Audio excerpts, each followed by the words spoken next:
ये डिसीजन लिया और इस बिजनेस में कैसे आया? समय देखिए कम है, मैं सारे स्पीकर्स और पैनलिस्ट को बोलना चाहता हूँ थोड़ा सा शॉर्ट रखें, हमारे पास समय ज्यादा नहीं, घड़ी बहुत तेजी से भाग रही है, स्क्रीन आपके सामने ही है ना, प्लीज तो थोड़ा शॉर्ट रखिए, बहुत ज्यादा अधिक ना लंबाएं प्लीज। Sir thank you. मैं पहले अपने अपलाइन का धन्यवाद देता हूँ। एक पुलिस बोले तो पुलिस से कितना भी बड़ा ऑफिसर रहने दो, कौन सा भी रहने दो, तो पुलिस नाम बोलेगा तो आपने इसमें डर लगता ही है। जैसे अभी हमारे देशपांडे सर ने अमूल सर को बोला कि तुम्हारा डर निकालना रहेगा तो पॉलिटिशियन में जाने का, तो इसलिए वो पहला डेमो पॉलिटिशियन में दिखाया, क्योंकि वो देशपांडे सर को मालूम है कि जो पुलिस से नहीं डरता वो दुनिया में किसी को नहीं डरता। और सर मेरी जर्नी के बारे में बताऊँ क्या? मैं तो एक पुलिस में होने के बाद, मैं पॉलिटिशियन में होने के बाद अभी ठाणे मलदा ड्यूटी करता, तो हर तरह की कंप्लेंट हमारे पास आती है। मतलब किसी का पैसा निकल गया, किसी का चेंज हो गया, मतलब एक्सीडेंट हो गया, कुछ ना कुछ, मतलब जो मार्केट में जो कंपनी है इतना डुबा दिया, उतना डुबा दिया, ऐसा चालू रहता है। इसलिए मैं वो कंपनी के बारे में पूरा नेगेटिव था। अभी जब फैमिली ने चालू किया तो 3 साल पहले, तो वो टाइम में मुझे बोली थी कि मैं ऐसा ऐसा कर रही हूँ, मतलब वो हाउस वाइफ भी थी, तो मन के तू कुछ मत कर, जो है बच्चे पे ध्यान दे, और जो कंपनी वगैरह मन के ऐसा वो फोकस रहती है वो तेरे को। और वो क्या गांव से थी तो सिंपल थी, वो उसको इतना ये नहीं था, तो मैं उसको सब बहाने बताता था कि तू इसमें मत कर, ऐसा मत कर, ऐसा होता है वैसा। मतलब जैसा मैं पॉलिटिशियन में घर पे आता था तो घर जो दिन भर की स्टोरी रहता था उनको सुनाता था, क्योंकि बताने के लिए दूसरा कोई नहीं था, तो फैमिली के साथ वो शेयर करता था। और आप इनकी कंपनी की कंप्लेंट का इंतजार करते होंगे कि कब आएगी थाली में कंप्लेंट और मैं बताऊंगा।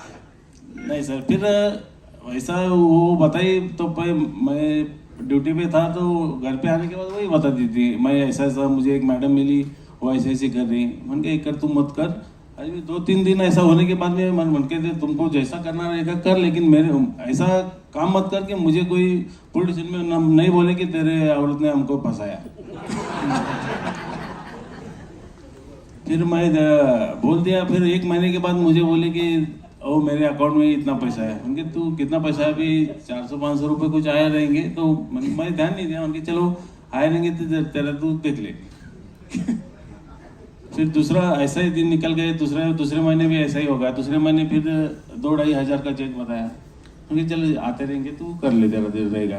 तीसरे महीने में जब 11 हज़ार का ऐसा बताया तो मुझे भी क्लिक होने लगा, अरे यार उनके हर महीने में मुझे पैसा ज़्यादा आ रहा है ऐसा बता रही। मतलब पैसा आ रहा था, पैसा बढ़ रहा था, तो आप हिले थोड़ा सा, तो मुझे क्लिक हुआ, मतलब कुछ तो भी रहेगा। तो मैं फिर उसने मेरे को बताया कि मेरे को सब जो लीडर्स थे उनसे मिलवाया। तो 1-2 बार ऐसा हमारा झगड़ा भी हुआ था, तो वो बोल रहे थे कि वो जो HPCL में साहब है, वो क्लास 1 ऑफिसर है, वो कर रहे थे, तुम तो खाली पुलिस हवलदार है और इतना क्यों करते? क्योंकि मुझे ईगो पुलिस वाले को तो रहता ही है, क्योंकि वो मुझे हमारा झगड़ा भी हुआ था 1-2 बार कि और वो क्लास 1 ऑफिसर वो कर रहे थे, तुम काय के लिए इतना करते हैं? अरे उनके मैं वो कहानी देखता है, वो लोगों की बातें सुनता हूँ, इसलिए मैं पूरा निगेटिव था। जब इसका पैसा बढ़ने लगा है तो मैं ध्यान दिया, वो पाटिल सर के पास जब कामोटा में उन्होंने एक शॉप लिया था, वो शॉप में जाके हम मीटिंग में, मतलब जब उसको मैं छोड़ता था तो मैं बाहर ही छोड़ता था और मैं निकल जाता था। तो एक बार बैठा तो मुझे लगता था कि वो हमारे महाराष्ट्र में वो कोल्हापुर कर दिए, तो कोल्हापुर के मन के ऐसी सिचुएशन थी कि वो कोल्हापुर के लोग थोड़े डिपार्ट रहते, आर्दान रहते, तो मन के चलो एक बार वो पाटिल सर को देखेंगे कैसा है वो।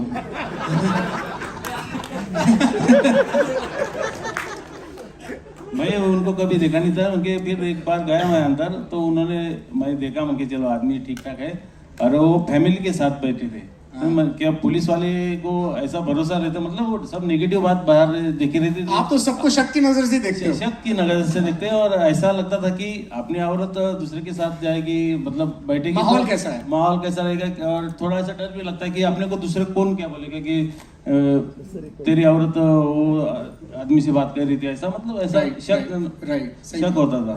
तो जब मैं पाटिल सर से मिला, और तो पाटिल सर से मेरा वो शक मतलब दिमाग से निकल गया वो, कि मुझे चलो अच्छे लोग हैं और क्लास 1 ऑफिसर है और वो फैमिली के साथ है तो कुछ प्रॉब्लम नहीं। फिर वो मीटिंग में जाने लगा उनके साथ। आप फिर थोड़े थोड़े पॉजिटिव हो गए। मैं पॉजिटिव होने लग गया। फिर बाद में मेरा बदली हो गया था, मैं वासी में था। वासी से फिर ऑनलाइन में, जब वो टाइम में जो कोरोना था, तो कोरोना में मैं ऑन ड्यूटी मीटिंग अटेंड करता था। ऑन ड्यूटी करते थे आप? ऑन ड्यूटी करता था। तो एक फिर बार क्या मतलब बॉस से कहीं डांट वाट नहीं पड़ती थी कि अरे क्या कर? नहीं, कुछ नहीं, क्योंकि मुझे पाटिल सर ने और उन्होंने बताया था कि ये बिजनेस में किसी से लेना नहीं और किसी से देना नहीं, इसलिए मुझे वो डर भी नहीं लगता था। क्या बात है। मतलब अपने बिजनेस में पैसा लगाने का भी नहीं, किसी से लेना नहीं और देना नहीं, इसलिए मैं मन में ठान लिया था कि अपने को कोई बोलेगा भी नहीं, और कोई बोलेगा तो कुछ भी उंगली भी उठाएगा तो अपन बता सकते तेरा कुछ लिया क्या हमने। तो प्रमोद जी, आप और जया जी मतलब प्लान दिखाने जाते हो तो वर्दी में जाते हो? क्योंकि फिर क्या है कि आदमी मतलब सपने के लिए कर ले, नहीं तो डर के लिए कर ले। मतलब पुलिस का डंडा चला आया, बोले ज्वाइन कर, नहीं, ऐसा करते हो? क्योंकि लोगों को लगेगा बोले यार ये तो वर्दी वाले हैं, तो ऐसा नहीं, ना हो कि ड्यू सिटी जाने से पहले सारे पहले पुलिस में भर्ती हो जाए और फिर ड्यू सिटी जाए। नहीं सर, वैसा नहीं, क्योंकि क्या है, सामने वाले जब देखते और प्लान जो बताते, प्लान की शुरुआत तो मैडम ही करते, तो प्लान बताने के बाद लोगों को विश्वास होता है कि ये पुलिस वाला की मैडम कर रही है तो कुछ तो भी बिजनेस में दम है, और जो गलत रहेगा तो ये पुलिस वाला करेगा ही नहीं, इसलिए लोगों को विश्वास बढ़ जाता है। राइट। मैं जया जी से पूछना था, बिजनेस जया जी के नाम पे है, आपको पता है कि ये गवर्नमेंट की सर्विस में है प्रमोद जी। मैं जया जी से पूछना चाहता हूँ, जया जी आपने प्रमोद जी का सपोर्ट नहीं था, इनिशियल सपोर्ट, तो आपने कैसे, क्योंकि यहाँ बहुत सारी महिलाएं हैं, बहुत सारी सिंगल लेडीज हैं, कैसे आपने हिम्मत जुटाई, और वो भी एक पुलिस ऑफिसर की वाइफ होने के नाते, कैसे आप ने भरोसा किया और आप आगे गए? Thank you so much sir. पहले तो मैं सबको धन्यवाद कहना चाहती हूँ, मेरे सर ग्रेट अपलायंस, आज मुझे पहली बार मौका मिला है सबको धन्यवाद करने का। तो सचिन टोके sir, Bhagyashree ma'am, NM Patil sir, Annapurna ma'am, special thanks Ankita Patil madam, Ajit Deshpande sir, Sandeep Deshpande sir और श्रीधर सर, इनका सबका बहुत रोल है एक सिंपल हाउस वाइफ को यहाँ बिठाने के लिए। और विनिंग टीम एजुकेशन बहुत मायने लगता है। CEP से मैं बहुत सारे डेवलप हुई है कि मुझे जो भी प्रॉब्लम्स आते थे छोटे छोटे, मुझे लगते थे सर को कैसे पता है कि ये प्रॉब्लम मुझे आने वाली है, तो सब सवाल के आंसर CEP में है। तो इसके लिए मैं उसी की वजह से ताकत आई होगी शायद मैं यहाँ तक पहुँच पाई। तो सर ने जो बताया तो उनके हिसाब से होता है। सच में एक simple housewife, joint family, sir बड़े घर में बड़े है तो उनको सारी जिम्मेदारी, तो वही जिम्मेदारी सेम वाइफ को आ जाती है आपके हस्बैंड के हिसाब से। तो वैसे मुझे भी थी पूरे परिवार को संभालना। फिर बाद में जब बच्चे बड़े हो जाते, बच्चे धीरे धीरे बड़े बिजी हो जाते हैं, तो मैं बिजी थी, पर जब बड़े हो गए तो मेरे पास टाइम बचता था। तो 12 घंटे का जॉब मॉर्निंग में जाएंगे तो रात को ही आते सर। फिर खाली जो टाइम था तो मुझे बहुत अकेला फील होता था कि मुझे बिजी होना चाहिए, या जैसे बच्चे रियल में सबको बताऊंगी आज जो भी है फीलिंग्स क्या थे जब ज्वाइनिंग किया मैंने। तो बच्चे बड़े हो गए, पहले तो सर जिम्मेदारी इंसान है तो जो भी सैलरी है वो पूरा परिवार को उनको संभालना है, माँ बाप है, उनके भाई है, सबके ऊपर बहुत प्यार करते, तो उनको सबको संभालना है, तो इसलिए फैमिली को कॉम्प्रोमाइज करना पड़ता है, उनका नेचर वैसा है। तो फिर थोड़े से दिक्कतें आने लगे, बच्चे बड़े हो गए, अच्छा एजुकेशन देना है, बच्चों को अच्छी लाइफस्टाइल देनी है, क्योंकि उनको फ्रेंड्स में जाना है, तो हमारे वजह से उनका नुकसान नहीं होना चाहिए कि हमारे मम्मी पापा कुछ कम पड़ रहे हैं, और ये मुझे अच्छा नहीं लगता था। फिर मैंने सोचा कि अगर सर क्या एक्चुअली सैलरी से ये सारी दिक्कतें हो रही है तो मैं उनको कोस नहीं सकती कि ये नहीं हो रहा है, वो नहीं हो रहा है, तो क्यों ना मुझे भी भगवान ने हाथ पैर दिया है, आंखें दी है, तो क्यों ना मैं कुछ ऐसा करूं कि उनको सपोर्ट हो जाए घर चलाने के लिए। रियल विमेन एम्पावरमेंट की बात करते हैं, नेता भले कितनी बात करते हो, पर सच में वेस्टीज ऑफ विनिंग टीम एक ऐसी अपॉर्चुनिटी है जिसके माध्यम से हो सकता है। तो जया जी थोड़ा समय कम है तो सीधे सवाल का जवाब मैं चाहूंगा कि कैसे आपने हिम्मत जुटाई और आप अकेले गए? यस सर, तो मैंने फर्स्ट टाइम प्लान देखा तो मुझे लगा कि 5-6 हज़ार आ जाएंगे मेरे खाली टाइम में, तो मैं छोटी छोटी चीज़ें से सर से मैं डिपेंड नहीं रहूँगी। तो इससे मैंने शुरुआत की। शुरू में बहुत डर लगता था, 3 दिन में मुझे लगा कि जैसे फ्रेंड्स के पास गई तो उन्होंने सिर्फ प्रोडक्ट्स लिए तो मैंने रो दिया, मैं सोचा भाई मुझसे होगा कि या नहीं, पर वापस मेरे अपलाइन उन्होंने बोला कि इसमें हारना नहीं है, तो मैं सोचा चलो कोई बात नहीं, वापस ट्राई करते। फिर मैंने बहुत सारे एजुकेशन लिया, फिर प्रूव करना था खुद को, फ्रेंड्स को या अपने रिलेटिव्स को। बहुत सारी दिक्कतें आती है, तो लेडीज को स्पेशली दिक्कत आती है जब वो बिजनेस स्टार्ट करते हैं, क्योंकि एक हाउसवाइफ को टाइम देना है कि कोई अपॉर्चुनिटी मिली है और उसके लिए टाइम देना है, तो उसका जो शेड्यूल है पहले का, मतलब कितने बजे उठती है जो भी, तो तो उसको पूरा चेंज करना पड़ेगा। और बच्चों को मम्मी की आदत हो गई है, सबको आदत हो गई है हाथ में चीज़ें देने की, उससे भी उसको टाइम निकालना है अपॉर्चुनिटी के लिए।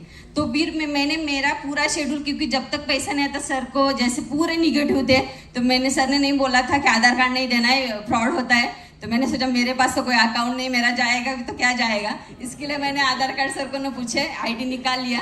फिर वो बोले प्रोडक्ट दिख रहे हैं घर में, तो मैंने बोला मैंने उनसे लिया है। मैंने शुरू में सर से झूठ बोला था कि मैंने मन को पूछा कि मैं कोई गलत काम नहीं कर रही हूँ, खुद के मन को। तो फिर मैंने सर ड्यूटी पे चले जाते थे तो उनके पीछे मैं काम करती थी, और घर में जो भी कुछ भी हो जाए तो वेस्टिज पे आता था कि इसके वजह से मीटिंग में गई, इसके वजह से हो रहा था, इससे सारी दिक्कतें। और हल्ला बोल में मैंने एक बार हमारे मेंटर उनको सुना था कि उन्होंने बोला था कि छोटे छोटे बहुत बार झगड़े होते थे, क्योंकि पैसा 4 महीने के बाद मैं ब्रॉन्ज हुई थी। तो सर ने बोला था कि छोटे बड़े युद्ध अगर जीतना है तो छोटी छोटी लड़ाई हार जाए। तो मैंने ये चीज़ मेरे दिल पे लगा ली। सर झगड़ा करते थे, बहुत कुछ बोलते थे, मैं सिर्फ सुन लेती थी, क्योंकि मैंने ठाना था कि नहीं, बड़ा युद्ध जीतना है तो यहाँ हारना पड़ेगा मुझे। तो मैं सर बोल के उनको बहुत बहुत प्रयास किया, 3 महीने फुल फाइट की। सर बहुत निगेटिव थे, क्योंकि अभी हम पुलिस वाले हैं तो बहुत सारे पुलिस वाले आ गए, पर शुरू में पुलिस वालों को इसमें इन्वॉल्व करना बहुत कठिन था। तो मैं थैंक्स करती हूँ कि मैंने 3 महीने सर से फाइट किया, तो आज यहाँ तक हम लोग पहुँच गए। तो पुलिस ऑफिसर की वाइफ होना भी आसान काम नहीं है। आपकी कितने घंटे की ड्यूटी होती है सर? ड्यूटी वैसा देखा जाए तो पुलिस की ड्यूटी 24 घंटा रहती है। कभी भी एनी टाइम सिविल में भी रहेगा तो कुछ हादसा होगा तो हमको जाना ही पड़ता है। तो वैसा 12 घंटा 14 घंटा। तो वो सारा गुस्सा जितना इकट्ठा हो जाता है 24 घंटे का, वो कभी ना कभी घर पे निकलता है वो सारा yes. और हल्ला बोल का मैं स्पेशली लेडीज को बोलती हूँ कि सर मुझे बोलते थे, हेल्प नहीं करते थे बिल्कुल भी, क्योंकि उनके पास कांटेक्ट बहुत थे, मेरे पास कम थे। तो बोलते थे मेरे पहचान वाले लोगों के पास जाना नहीं है, मेरी उधर ये नहीं करना है कि ये प्रोडक्ट्स का डब्बा लेके घूमती है। तो मैं बोली, फिर उनके कॉन्टैक्ट्स भी मुझे मिलते नहीं थे, तो फिर मैंने खुद से जो भी थे वहाँ से स्टार्ट किया। अपने फैमिली फ्रेंड से शुरुआत किया? हाँ, यस, फ्रेंड सर्कल है, बच्चों के पेरेंट्स रहते, ऐसे शुरुआत की मैंने। फिर मैंने उनको बोला 6 लोग तो ढूंढने पूरे पनवेल में, तो मैं ढूंढ लूंगी 6 लोग, आप नहीं देते कॉन्टैक्ट तो कोई बात नहीं। फिर ऐसे छोटी छोटी चीजें हमें पॉजिटिव लेना पड़ेगा शुरू में। चलिए जया जी, कितना क्या हाईएस्ट चेक रहा है सर? पहला सर एक बात जरूर बोलना चाहूंगी, बहुत बार हम लोग हाईएस्ट इनकम दिखाते, अपलाइन की इनकम से मैं अट्रैक्ट होते, पर मैं एक्चुअली अट्रैक्ट हुई हमारे अपलाइन एनएम पटेल सर। उन्होंने उनका पहला चेक दिखाया था 204 रुपये। तो मुझे एक फेथ लेवल आया कि हमारे अपलाइन का अगर 2 लाख का चेक अभी है तो उनकी शुरुआत 204 से ही हुई है।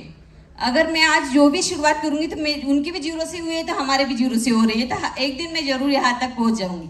तो ये चेक मुझे अट्रैक्ट किया था 204 का रियल। 204 रुपए का चेक ही अट्रैक्ट कर गया, वही इंस्पायर कर गया। और हमें फिर- कई बार सोचते हैं 204 रुपए ये क्या, ये कोई पैसा है क्या? हाँ, तो सोचने का तरीका। हाँ, मतलब मैंने पॉजिटिव ले लिया कि 204 से शुरुआत हुई, यहाँ तक आए, तो हम आज हमारी हुई तो हम भी वहाँ पहुँच जाएंगे। तो ये मैंने उस टाइम थॉट क्रिएट करा। शुरू में सर हेल्प नहीं करते थे, बहुत शुरू में प्रॉब्लम आती थी मुझे। तो हल्ला बोल हमारा सेशन हुआ था, तो सर को मैंने सोचा सबको मोटिवेट कर से कोई फायदा नहीं है, जब तक कि घर में से मुझे, क्योंकि हर चीज़ वेस्टिज पे आती थी तो मुझे बहुत परेशानी होती थी बैलेंस करने में। और फिर मैं उनको लेके गई, तो टिकट लिया उनका, तो बोले मैं तेरे साथ में आऊँगा, साथ में तुम लेडीज लोग ऐसे। मैं बोली कोई बात नहीं। तो बोले फिर हम एक ही जगह जा रहे पर अलग अलग गए थे। फिर मैंने अलग अलग बैठे थे हम लोग। हाँ, अच्छा, बैठे भी अलग अलग? अलग बैठे थे और मैं लास्ट में बैठे। सुनिए सर, बहुत सारी दिक्कतें आती है एक्चुअली लेडीज को। तो मैंने सर को वहां जाके कॉल किया हॉल के पास कि सर आ जाइए, मैं यहाँ खड़ी हूँ। बोले नहीं, मेरे साथ फ्रेंड है, तू जा अंदर। फिर वहां भी मेरे साथ में नहीं आया, फिर अंदर गई। फिर मैं मेरे अप्लायंस के बहुत बेहतरीन सपोर्ट मिला है। यस। तो मैं वहां जाके बैठी, मैंने वापस कॉल किया कि मेरे पास चेयर है सर, आ जाइए आप। तो बोले नहीं, मैं मेरे फ्रेंड के साथ हूँ, और मेरे पीछे ही बैठे थे। पूरा फंक्शन उन्होंने मेरे पीछे बैठ के देखा, और मुझे बिल्कुल फील नहीं हुआ कि वो मेरे पीछे बैठे। फिर उन्होंने मेरी जो कमिटमेंट देखी कि सुबह 11 बजे सेशन स्टार्ट हुआ, 4:30-5 बज गए, सब लोग उठ रहे, नाश्ता कर रहे पर उन्होंने मुझे पीछे से देखा कि मैं 1 सेकंड के लिए भी नहीं हिली, क्योंकि मुझे लग रहा था कि कोई भी स्पीच या सेंटेंस मिस हो जाएगा, शायद मेरी जिंदगी बदल सकता है। और उन्होंने वो कमिटमेंट देखी। कैंटीन में जाके मुझे कॉल किया कि तू कुछ खाने आ जाओ। मैं बोली नहीं, और किसी अच्छे लीडर्स का सेशन चल रहा था। मैं बोली नहीं, आप खा लीजिए, सेशन चल रहा है। तो उनको मतलब उनको दया आई कि अभी उसको पीछे अगर मैंने खींचा तो इसके ऊपर अन्याय होगा। एक्चुअली उन्होंने मेरी कमिटमेंट के ऊपर मुझे सपोर्ट क्या करना बात है, क्या बात है। आप कमिटेड हैं तो फिर कोई आपको हिला नहीं सकता। क्या जी हाईएस्ट चेक क्या रहा? सर हाईएस्ट सर एक 1 लाख सॉरी 6,000 का चेक है सर। और सिस्टम में आने के बाद 2 साल में सर लोन पसंद नहीं है सर को अजीबात। तो सर सेकेंड हैंड गाड़ी चलाती थी, मुझे बहुत दिक्कत होती थी कि मेरे बच्चों के साथ में मुझे बाहर जाना था, लंबा टूर नहीं कर पाते थे कि उसका कोई भरोसा नहीं था गाड़ी का। तो फिर मैंने यहाँ देखा कि गाड़ी, तो मैंने ड्रीम देखा कि सर को मैं गाड़ी गिफ्ट करूंगी। तो 2 साल में सिस्टम में से 10 लाख की और गाड़ी मैंने सर को गिफ्ट। क्या बात है, क्या बात है, क्या बात है। Thank you Thank you so thank you so much Pramod.